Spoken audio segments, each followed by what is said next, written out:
मछली खाने के क्या फ़वाइद हैं। अस्सलाम वालेकुम, मेरा नाम है राशिद अली और आप देख रहे हैं इस्लामी हेल्थ टीवी।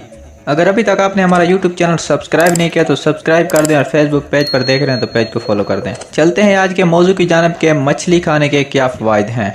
अभी मौसम भी सर्द हो रहा है और मछली भी बाज़ारों में आ गई है। मछली ना खाने वालों खबरदार, अगर आज तक आपने मछली नहीं खाई तो आज से आप मछली खानी शुरू कर देंगे। मछली सर्दियों में ज़्यादा खानी चाहिए या गर्मियों में? शादीशुदा अफराद के लिए ज़्यादा फ़ायदेमंद है या फिर गैर शादीशुदा अफराद के लिए?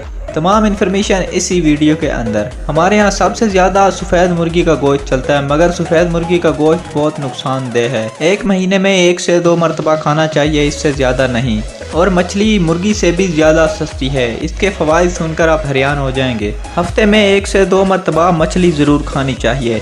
जो इंसान हफ्ते में 1 से 2 मरतबा मछली खाता है उसकी सिक्स सेंस रोशन होती है। वो शख्स किसी की भी आंखों में देखकर उसका असली रूप पहचान लेता है और यूं ही मुस्तकिल मिजाज रहने की कुव्वत उसके वजूद में रहती है। मछली खाने वाला अपनी जल्दबाजी पे काबू जरूर करे तो उसे